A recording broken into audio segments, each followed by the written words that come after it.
Russia and China both will, in fact, attack the West when China is ready. The attack on Taiwan is going to be the real trigger event for World War III. There's nothing that the Russians have done that has been honest. The Russians are just ecstatic with what Trump has given them. He doesn't recognize that Kim Jong-un and North Korea is an enemy. He doesn't recognize that Xi Jinping is a slick, deceptive communist. He doesn't recognize that Putin or the Soviet Union faked their own demise.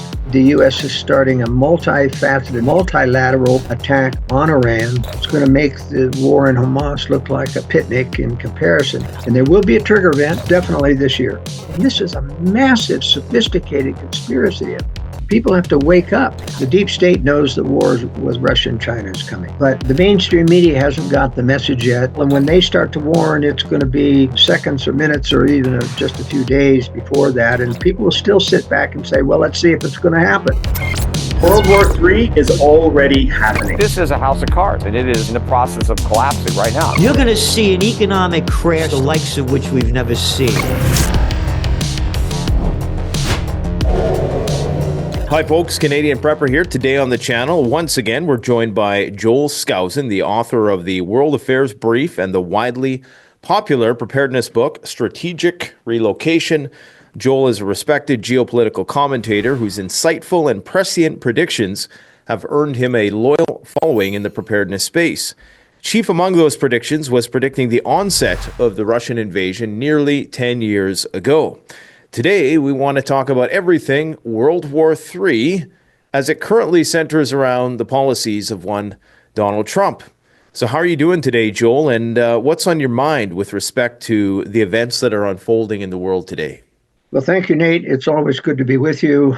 My biggest concern is the fact that conservatives and preppers think that they've won and we don't have to prepare anymore for war because Donald Trump has been elected. Now, I'll be very frank, Donald Trump has done some wonderful things domestically in terms of shutting down the DEI and woke agenda and sincerely wants to, get America back to basic family values. My only criticism on the domestic front is tariffs. Tariffs are tremendously disruptive to the various economies. I'm a libertarian in that regard. I believe in free trade, except for existential enemies like Russia and China. I think you need to not trade at all with them. And the globalists made a big deal out of making China into the most favored nation, giving them most favored trading nation status, giving them membership of the World Trade Organization, and allowed and encouraged a lot of our companies to move overseas to China. And they're regretting that now, especially after the supply chain problems we've had. But my biggest concern is the disastrous views that Donald Trump has foreign policy. First of all, he starts out, I'm going to be a peace president. And yet he's planning war plans right now in Washington, D.C. to attack Iran, to take Greenland, to invade Panama, to get back the canal. And that's something we never should have given away, by the way, in the first place, because we built it and it is a strategic asset, which we should have maintained. But Panama's never going to give it back voluntarily now. So that's a problem. But the biggest problem, of course, is Trump's failure to understand the threat that Russia poses.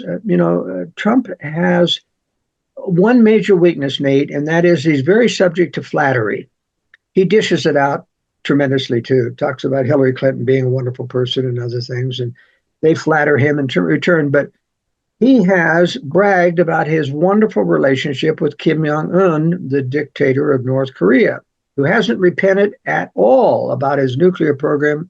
In fact, just recently, he continued to threaten the United States over even bringing F-35s into Japan because it appears to threaten him. He believes he's got a good relationship with Xi Jinping, and that happened in the first meeting they had in Mar-a-Lago where Xi Jinping flattered Trump to death, and Trump just was putty in his hands. And in the same vein, he believes that Vladimir Putin is a fine person. They had a wonderful telephone call on Tuesday where he agreed to some problem things about the so-called peace in Ukraine. But as I've explained to your audience before, it's critical to understand that Putin and the Soviet Union faked their own demise in 1989 and 91. And Putin even admitted this to Tucker Carlson in his famous interview in Moscow. He said, Tucker, the Russian leadership effectively initiated the fall of the Soviet Union. That didn't mean anything, Tucker. It went right over his head. And why? Because Tucker didn't realize that the official narrative was that this was a spontaneous uprising of freedom-loving people in the Soviet Union, and that the Russians couldn't control it, and so they decided to let everybody be free. But it wasn't true. Erich Honecker on his deathbed said, Moscow gave me orders to stand down the Stasi in Leipzig and let the student riots go forward, which triggered the entire thing. There was the phony coup of Gorbachev in his undefended villa, where supposedly the KGB couldn't capture him. And after that, the media announced that the heads of the KGB, the GRU, and the Defense Ministry were fleeing for their lives. Well, nobody asked the question, who were they fleeing from? These are the people that had all power in the Soviet Union in terms of defense and police power, et cetera. And who were they fleeing from? So this was really a phony coup from the very beginning. I even watched a documentary of Russians after the fall of the Soviet Union talking about the Red Square protests where Yeltsin was on the tank explaining about liberty and democracy to people. And they said, the only thing we couldn't understand is where were the KGB? The KGB were always shadowing us before, always threatening us with arrest, and they were nowhere to be seen.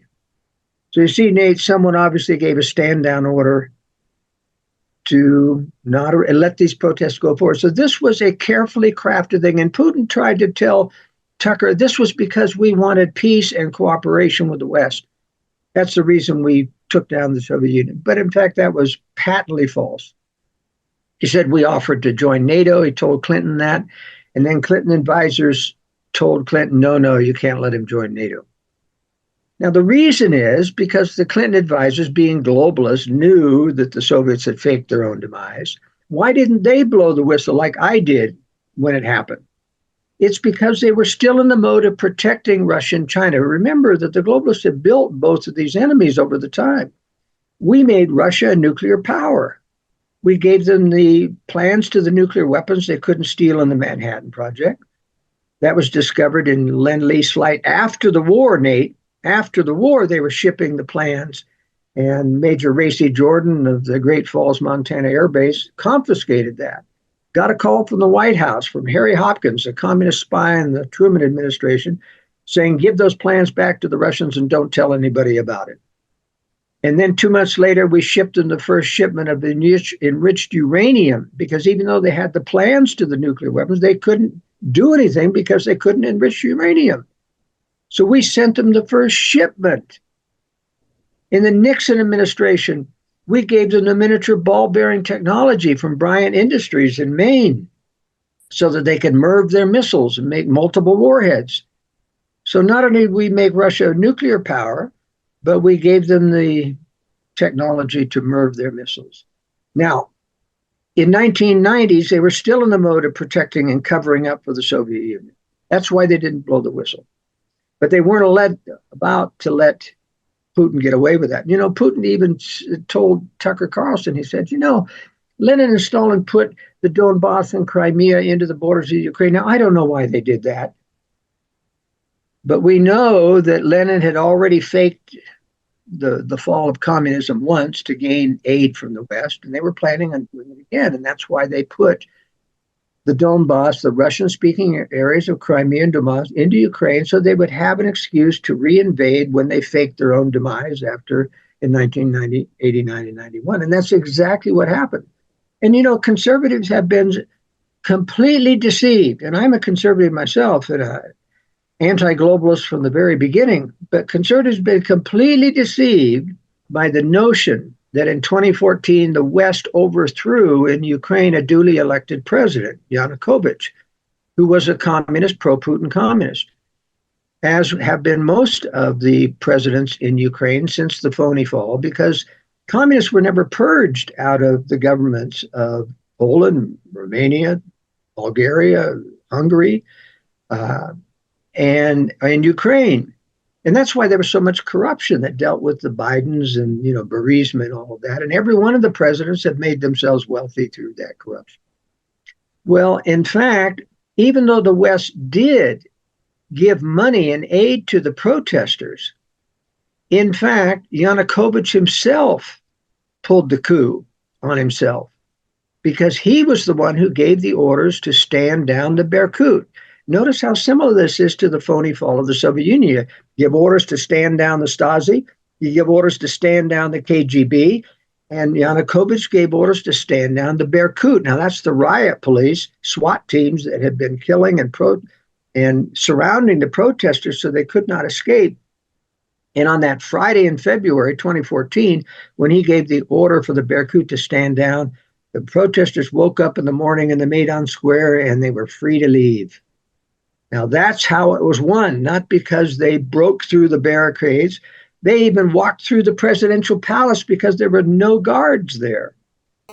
All right, guys, so as some of you know, Canadian Prepper is a fully independent channel. We don't have sponsors and we're beholden to nobody. You can help support us by supporting yourself by gearing up at CanadianPreparedness.com. I know that in an emergency, having the right gear can make all the difference. This is why I've tested and curated the best preparedness products on the market so that you can be confident and ready for whatever comes your way. Now, back to the video.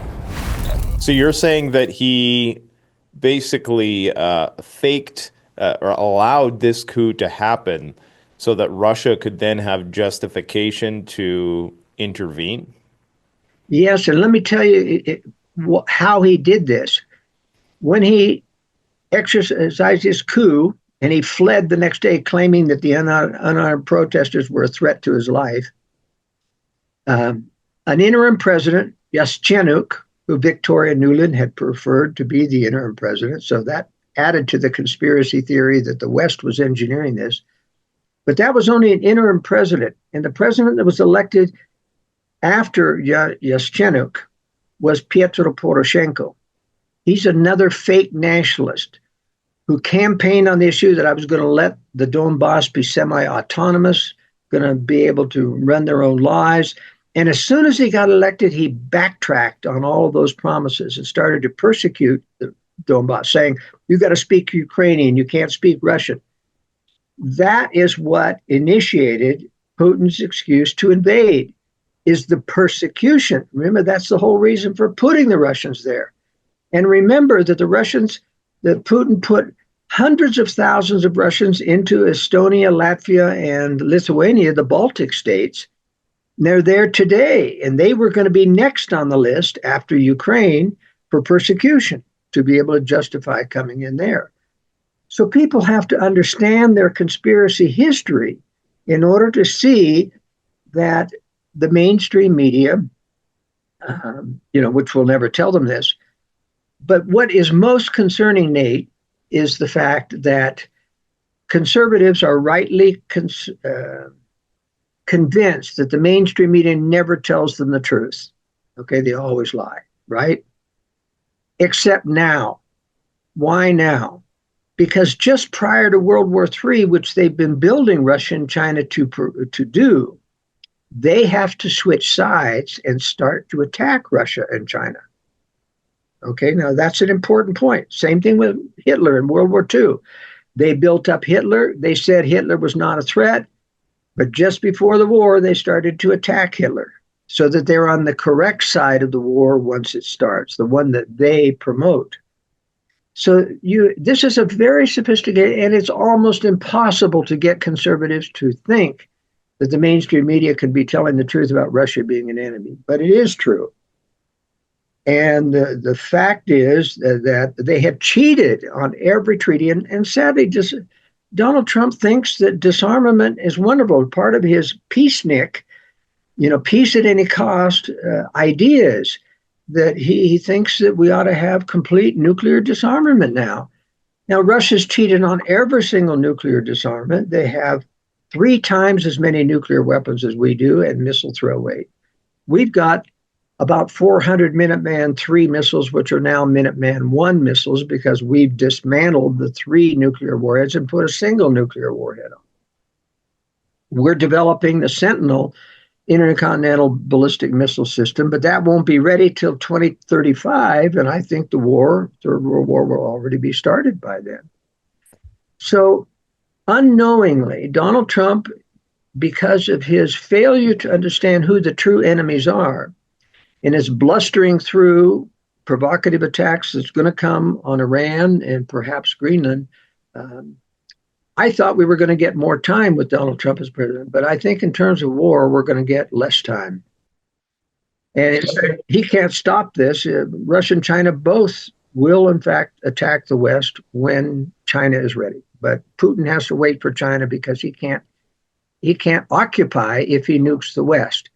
He doesn't have the troops to do that, but China does, and that's why he has to wait for China. Go ahead. Yeah, I mean, on the one hand, at face value, if we take what he says as truth, it appears as though there is some rapprochement happening. But then when you look at what's happening behind the scenes, like you have Trump wanting to annex Greenland, presumably for national security purposes, in order to, build out the American version of the Iron Dome, as he calls it, an intercontinental ballistic missile defense shield. He's talking about these things which are, he also backed out of the Intermediate Range Nuclear Forces Treaty. So he's doing a lot of things that run counter to what he's saying. He's intelligence sharing with Ukraine again, sending more weapons. They're doing reconnaissance in the Black Sea. The instructors are still there. So it seems like there is some foresight there with respect to fighting an actual nuclear conflict. I think even throughout, I think it was 2017 when he wanted to make changes to the U.S. electrical grid and fortify it against EMP attacks. So, on the one hand, I agree with you that there's a lot of bluster here. But on the other hand, it looks like they are actually aware of the threat to some degree. Well, you bring up a conflicting set of opinions, Nate, because Trump is all over the map. He wants to be a peace president and wants him. And, he does have advisors, which he rarely listens to anymore because they do believe that Russia is an enemy. And he hasn't been listening to them relative to the thing in Ukraine. I mean, let's take, for example, the deal he just did with Putin after a 3-hour conversation. And most of that was chumming around, complimenting one another. And Putin knows, like Xi Jinping, you got to compliment and praise Trump to get him to give what. But I'll tell you, the Russians, who are still communists, by the way, are just ecstatic with what Trump has given them. He's essentially not required them to give up anything in the negotiation for Ukraine. In fact, Putin's demands are still in force, and that is he won't sign a peace agreement unless the U.S. stops all military aid to Ukraine and NATO stops all military, that they do not conscript any more soldiers and they don't train any more soldiers.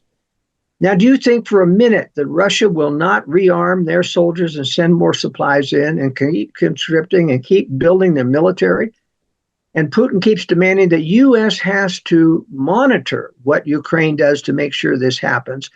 But there's no talk of a monitor that goes into Russia to see that they aren't rearming their troops. You see how one-sided this is? Well, I guess we have to wait, though, and see exactly what the conditions are going to be, because it really almost seems like both sides are just stalling, and that this is a tactic being employed because we know that Trump has intentions with Iran.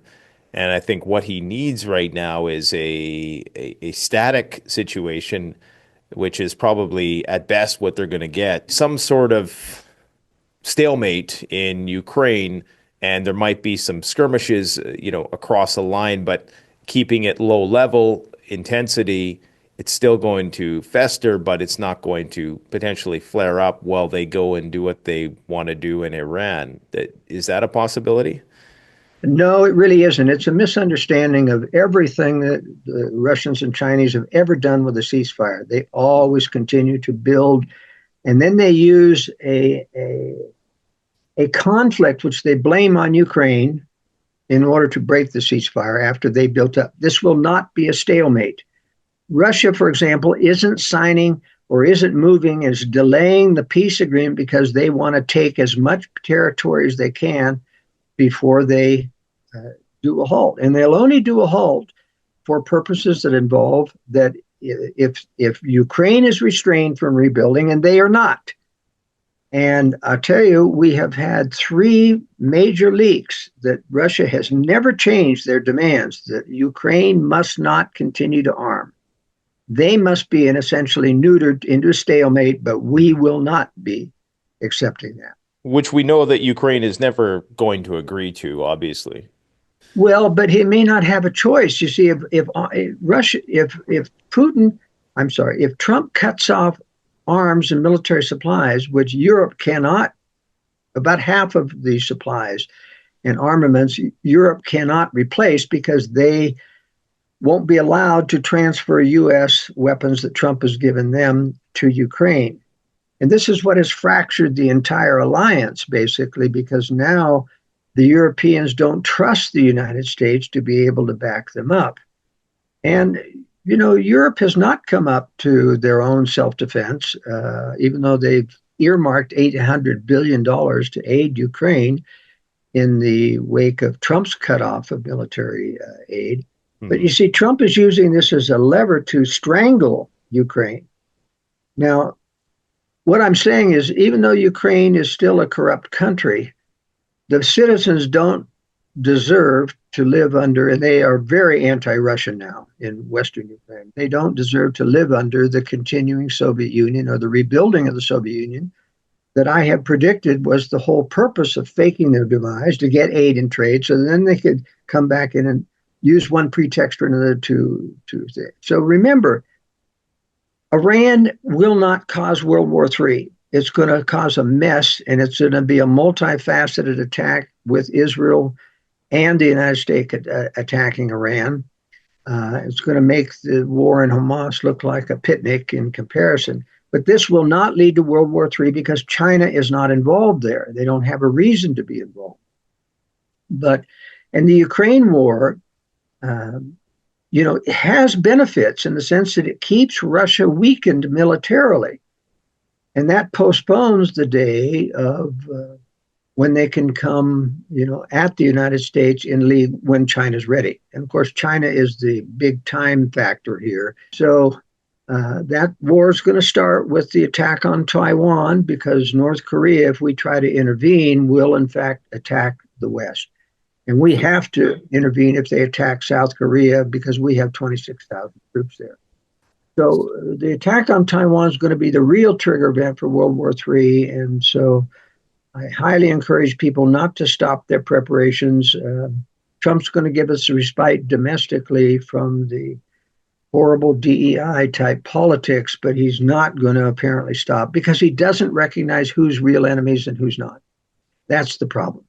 So your prediction for how this thing is going to go with Ukraine is that Trump will ultimately pull funding and support, military support to Ukraine that will lead to them having to cede territory to the Russians, and that will allow Russia to rebuild its military. And because it seems like that he could have did that, he could have continued on that arc, but instead they recommenced military, ISR and weapons shipments. So, but that was only because Zelensky wisely threw a bone to Trump, said, "I'll accept a temporary 30-day ceasefire to test Russian intentions." And that put the ball back in Trump's court. So he had to respond and say, "Okay, you're coming a little bit my way. I will resume arms and military shipments," because Putin had not shown any sign. He's still trying to take the entire Kursk region and capture a lot of Ukrainian soldiers so that he can hold them hostage on this thing. That's why he's postponing this stuff. I mean, Putin, look, even in this agreement yesterday, which was Tuesday, about no attacks on infrastructure, what happened today? Putin attacked another power plant in the Ukrainian side of the Donbass. He's already broken his word. I mean, this is a fool's paradise to think that Putin is not going to do anything but rebuild and rearm and then use a pretext. of a violation by Ukraine, as they did in the beginning of the 2014 stealth invasion, to invade again. So it's not going to lead to peace. Apparently, Witkoff came out today and said that the drones were in the air before the call was made, but we do know that those attacks continued well into the night, and it was a two-way street because I believe Ukraine did target some oil refineries. They claim it was retaliatory. So it's hard to say whether or not that actual agreement was to be put in place immediately, because as far as I know, we don't have the official like transcript of the actual call. So we don't really know what the nature of, because Trump is so mercurial and ambiguous in his negotiating, we really, you know, I can't take anything that they say at face value on either side at this point in time, because there seems to be people surrounding Trump who are pushing him in the direction of being more belligerent towards Russia. Like he's surrounded by, people who historically were very neoconservative and very anti-Russian. Yet, for some reason, they're in his cabinet now. So No, those they're are not. things that They're are. not, no, they're not in his cabinet. He's not listening to them. Those are the traditional intelligence briefers who are and it's not neocon in the sense that they're always for war. Remember, these are globalists, and they've switched sides. Remember, these same neocons were covering for Russia during the Cold War. They were talking about containment. We won't actually attack. We'll let them take Hungary, etc. We'll just contain them. And that was a false thing to allow Russia to continue. Remember, they took Nicaragua, they took Cuba, they took all of that during containment. It was not a success. But these neocons were protecting, and they have switched sides, and they are anti-Russian, which is the correct position, because Russia faked their own demise. Now, remember that when Trump was on his telephone call and agreed to those things with Putin, Ukraine was not part of that. Trump assumed that I will require, after the call sometime, Ukraine to comply with the energy infrastructure, but they were not on the call and were not aware of that until many hours later when it was finally made public what was happening. So Putin was responsible, for sending the attacks on the power supply, in my opinion. Well, I mean, I guess we'll find out in the next few days where Trump allegiances truly lie. In terms No, of, no, remember, there's no allegiance. Trump is all over the map. He's a bull in a china cabinet. He's on a roll because of his successes domestically. He thinks I can do no error, and he's blustering through this foreign policy stuff. He's erratic. He's changed. Look at the tariffs, on 1 month, off another, on and given exceptions here. And markets don't like that. That's why the stock market has taken a hit.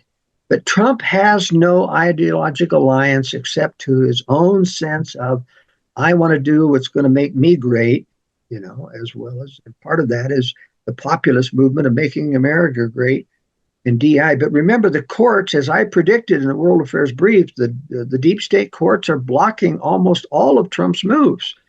And so it's going to be tough, to fight through this thing. And we want him to succeed, but I'll tell you, he's a disaster in terms of foreign policy because he doesn't recognize that Kim Jong-un and North Korea is an enemy. He doesn't recognize that Xi Jinping is a slick, deceptive communist. He doesn't recognize that Putin or the Soviet Union faked their own demise. And so the advisors that are telling him that Russia is an enemy are absolutely correct. And I say that as a conservative, as an anti-globalist. They have switched sides and are moving in the correct direction only because they know that the war that they want and that Russia wants and that China wants eventually will take place. One of the things I've always taken issue with was the Trump derangement syndrome. And it seems as though there's a bit of Putin derangement syndrome as well. How much of, because I think a lot of people are struggling to truly understand the Russian threat. because on the surface, it appears as though Vladimir Putin is very congenial and judicious in his diplomatic dealings. But then we also know that it's illegal to protest in Russia. And there's this veneer of civility and freedom, which perhaps a lot of Westerners, especially ones who are sympathizing with Russia's grievances with respect to NATO encroachment, don't fully comprehend. So maybe before we go into Iran, can you just maybe give us your perspective on what is the Russian threat? Why is Russia actually a threat to the West? Or are they Well, a threat at all? first of all, let's dispose once and for all with the NATO encroachment threat. That's propaganda.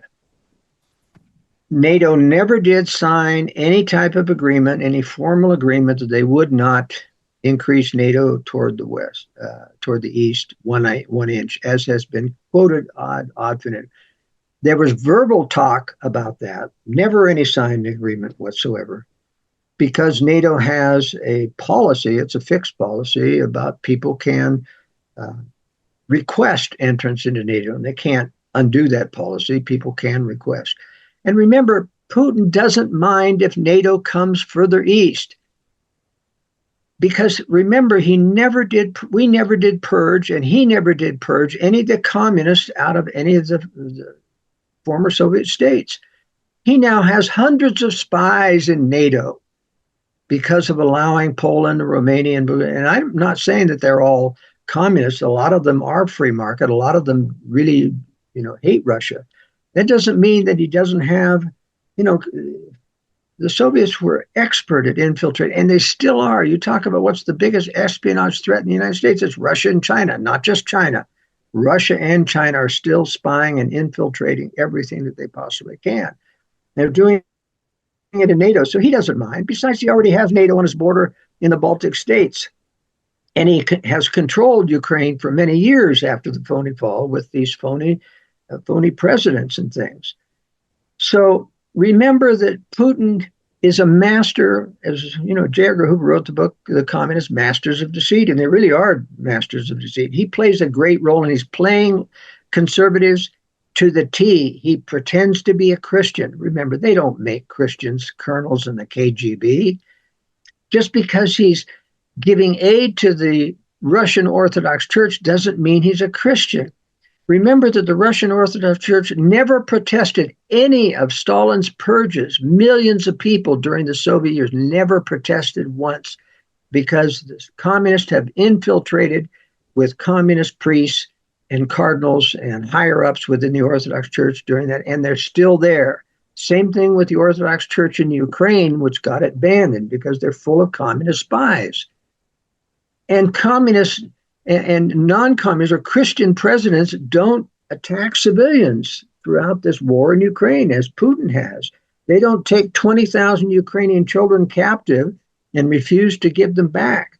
They don't, Christians just don't do that. And Christians don't ban other lesser sects, as Putin has in Russia, Jehovah's Witnesses, Seventh-day Adventists, and Mormons to a large extent. And of course, he claims to be anti-woke. He claims to be anti-homosexual, though he allows it in the, they don't allow it openly in Russia because they don't want their own country corrupted. But they do believe in corrupting U.S. morals through Hollywood, et cetera, and infiltration there. So it's a one-way street to make conservatives think, and they foolishly have thought after the phony war on terror that anybody the globalists are against must be a good guy. Iraq and Afghanistan were innocent of 9/11, which was a deep state operation from beginning to end. And Osama bin Laden worked for the CIA. He didn't do 9/11. They had lookalikes that did that. I mean, this is a massive, sophisticated conspiracy.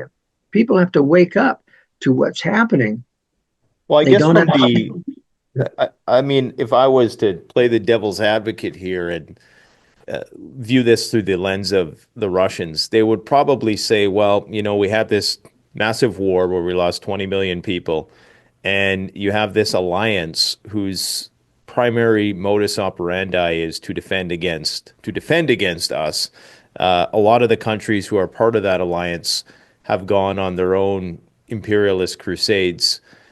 throughout that period of time. And you have people within that alliance, leaders, particularly in the Baltic states, increasingly more so being echoed by all of the leaders, suggesting that they need to strategically defeat and balkanize Russia. So I guess what I'm trying to figure out is, where, not necessarily who's telling the truth, because, that is epistemic issue that we're never going to be able to resolve. But, does Russia have some legitimacy to the grievance if they have endured what they've endured in the last century, and you have leaders of these countries wanting to basically destroy and balkanize Russia so that they can go and get the resources that they're going to need to reindustrialize Europe?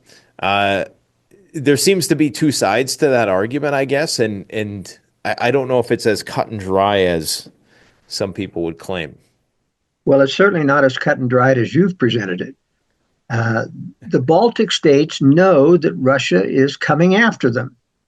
After Ukraine, they know that that's why the Russians were put into them. I mean, you've got to remember that Russia started World War II with Germany. You don't know that? They were amassing troops on the border there, ready to invade, and that's why Hitler started Operation Barbarossa. Now, they had created a pact, a non-aggression pact, but Russia was clearly going to violate it. And they jumped the gun and invaded Russia. So they were at fault for their own loss of starting that. Remember that the U.S. did nothing, even though they knew they were communists. They knew that they were after the West. They were existential enemies, armed them, gave them truck factories, gave them aircraft, gave them all of these things, not only to help them fight the war against the Nazis, but also to give them the technology that allowed them to build after the war. And that's why we made them a nuclear power. Remember, they knew they were communists. Yalta gave away all of Eastern Europe to the Soviet Union, because we had Alger Hiss, a globalist turned communist. At least he joined the Communist Party so that they wouldn't think anything about him helping them. Induced Roosevelt to give him all this stuff. So Russia's not innocent in World War II. They're not the innocent victims. And look at what they did. They took Hungary when they tried to rebel. These are not nice people. These are still communists. And when you look at the deception of pulling off the phony fall of the Soviet Union, and years in advance, I'll tell you frankly, Nate, this is satanic inspired. Nobody's smart enough to pull these things off 20, 30, 40 years in advance, unless they have satanic inspiration and revelation to guide their actions that many years in advance. When they faked their own coup in 2014, there's nothing that the Russians have done that has been honest, but except play the diplomatic role, and they're very sophisticated at that. So maybe let's pivot to the Middle East, because it appears as though there's a buildup, and the vector through which they're going to initiate a conflict with Iran could be through Yemen, because now Trump is saying that any defensive action on the part of the Yemenis will be attributed to Iran. So is this what's likely going to unfold then? Is that there's going to be some skirmish? I mean, there was rumors that a Iranian ship was taken out by an American ship, but I don't think that's been confirmed at all. What is your prognostication for what's going to happen in the Middle East? And do you think that maybe what will Russia's role be in that?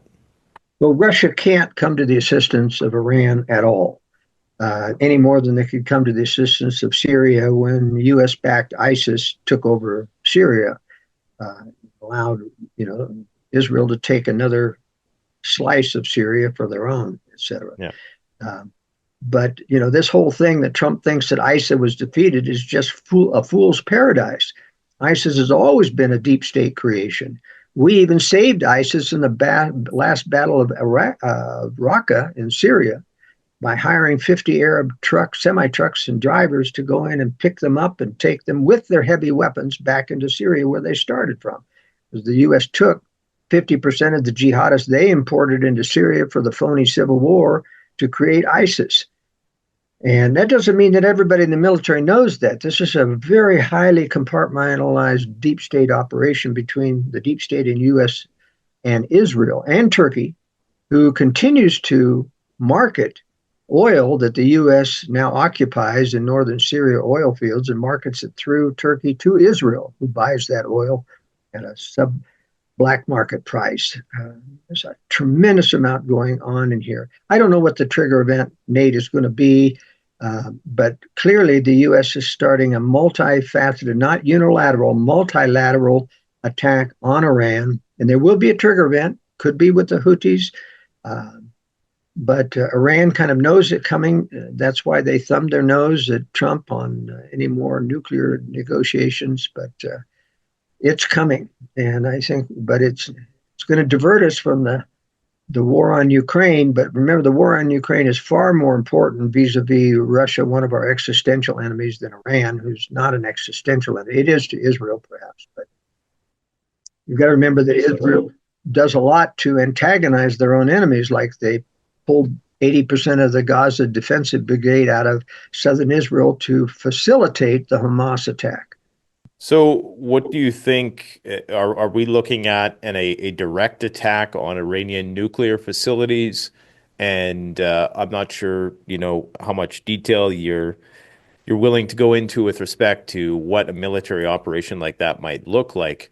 But because obviously there's lots of logistical issues with respect to that. What type of weaponry, if it's even possible, would they use tactical nukes?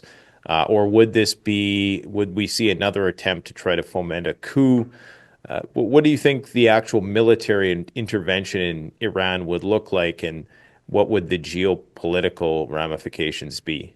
Well, it will not be nuclear. They're not going to use tactical nukes. There's no need to. There will be a massive conventional surgical strike against Iranian radars, any more than happened last year in some of those surgical strikes to their anti-missile systems. And there's a whole, Iran is a major military force now. On paper, bigger than Israel, though not nearly as effective.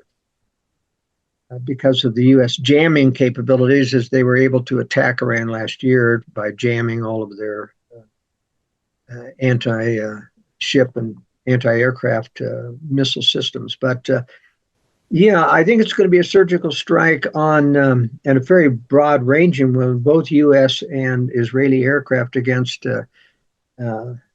major anti-aircraft radar systems, as well as their missile bases, which are dispersed, by the way. So they're going to hit their naval facilities too, which are significant as well. But I don't think it's going to be a nuclear strike, though they will go after Iran's nuclear facilities. Okay. I think they're going to use a Moab bomb. Their missiles are dispersed, so it's very difficult to get at all of those, but it will denigrate their ability to attack. And I think Iran's going to go after Israel's nuclear stockpiles. Okay, and so would the outcome of that then be a blockade or an embargo on the Strait of Hormuz? Is that something that you think is overblown? Is that something that Iran can actually pull off? Oh, it definitely, they can pull it off. You just have to sink one or two ships in that narrow port of the strait, and you can block all oil shipments coming out of there. It would hurt Iran as well as other, Arab-producing countries, but that probably is a very realistic result from the war. We're going to have an oil shortage. And so what do you think Trump's response with that would be? Because he has this strategic oil reserve that he could draw from. It seems like the oil prices are plummeting right now. So if there ever was an opportune time to do something, it's probably now, when presumably oil prices have bottomed. Yeah, they're not that low, but they have bottomed. I think you're correct in that. And if there is any, quote, good time to do that, I just want people to remember that Trump says, I never started any war during my, but he's going to start several wars in this one. Yeah. Iran is probably a 95% certainty. And do you think that's going to happen like this year? Well, definitely this year. Yeah, Well, so I mean, that's going to have huge repercussions. Like, I mean, and that's a big deal. Like a war with Iran is a big deal. it And is a big deal. And that's why I say, whenever we talked about this before the show, but whenever Trump or even when Ronald Reagan got elected, everyone in the conservative movement thought they were saved. And so preparedness went down by at least half. Monetary contributions to conservative causes went down. You ask Mike Lindell right now how his contributions level are, and they are in the basement now because people think that we've won. But we haven't won. Remember, the deep state is still there. It is not the unelected bureaucracy that Trump is going after. The deep state is very deeply hidden, and many of those people are not even on any payroll, so they can't be fired. They have secret funding. This is the time while it's still available. Remember, once war comes, you can't prepare because the grid will go down and there will be no electricity. yeah, I always try to advise people like the best time to prepare is when nobody else is prepping because that's when you can get things cheap. That's when you can really have, your pick of the land and you can strategically relocate. As you say, the objective should be to not try to get everything together in an acute crisis situation, but to buy low and, sell high. But Well, it's it seems like unless it's being broadcast across the airwaves by the mainstream media that nobody claims to trust, at least in the preparedness community, but they still look to them for, the official word on whether or not they should be panicking.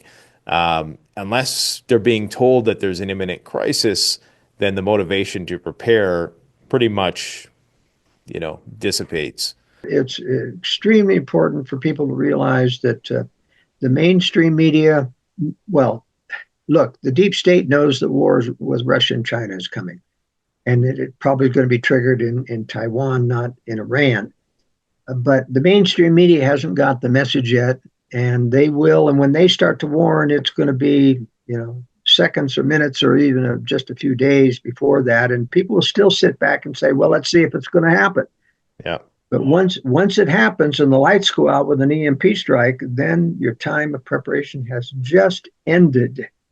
And it won't be coming back for at least a year because the grid will be down that long.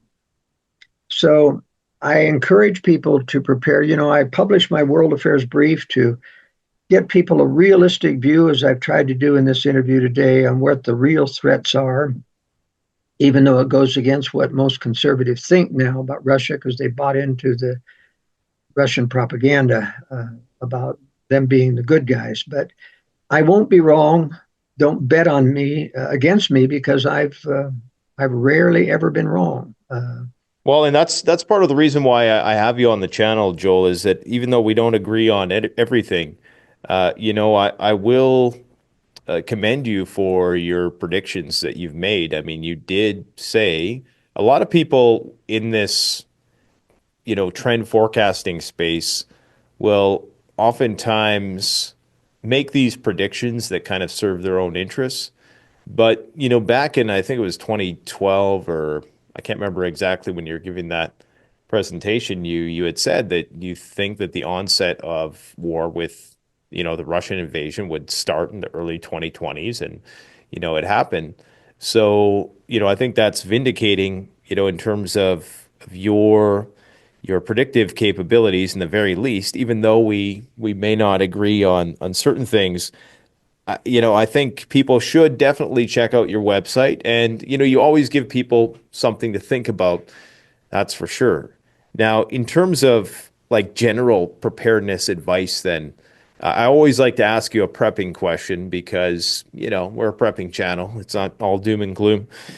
What would you, advise people to be doing right now? That's perhaps something that they can really sink their teeth into in terms of something tangible that they can do to prepare for what might be coming. Because if we do go into a World War III situation, I presume that's going to be an enduring crisis, which is going to require more than just, a few weeks of stored food.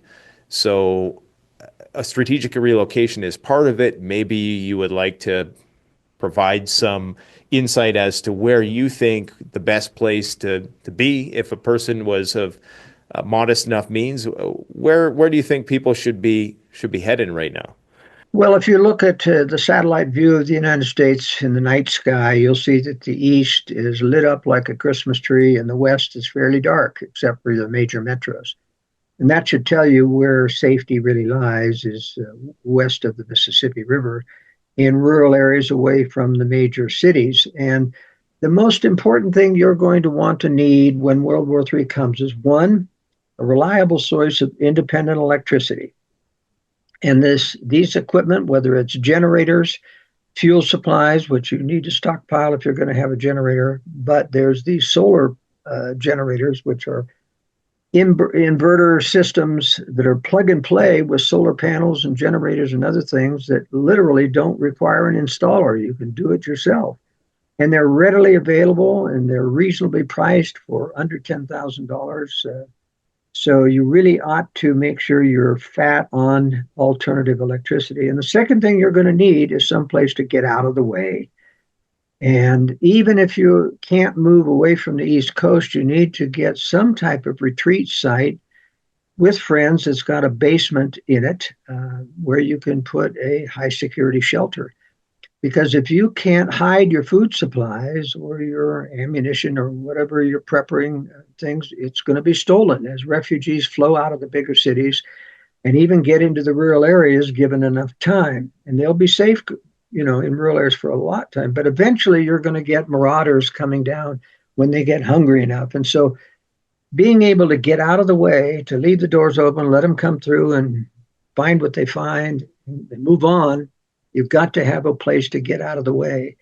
And I know it requires some effort. I've written a couple of books, especially The High Security Shelter, which is now coming into its new edition with easier ways to do this in a basement. But that's what you're going to need someday. Just like Corrie ten Boom hiding Jews in World War II, you got to have a safe, hidden place to hide from these people when social unrest comes when there's no electricity. Mm-hmm. So all my books on preparedness, the Secure Home, the High Security Shelter book, the Strategic Relocation, they're available not only on Amazon, but I prefer you go to my website, joelskousen.com, to find those so that we don't feed the Amazon beast as much as we can. Yeah, we got to slow down the progression of our move towards technocracy as much as we can. Well, I appreciate you coming on once again. And when the war in Iran starts, we're certainly going to have you back on once again. I would encourage people to go check out joelskousen.com for the World Affairs Brief and pick up a copy of Strategic Relocation. You won't be disappointed. Thanks for coming out, sir. Thank you, Nate. Always good to be with you. The best way to support this channel is to support yourself by gearing up at CanadianPreparedness.com, where you'll find high-quality survival gear at the best prices, no junk, and no gimmicks. Use discount code PREPPINGGEAR for 10% off. Don't forget, the strong survive, but the prepared thrive. Stay safe.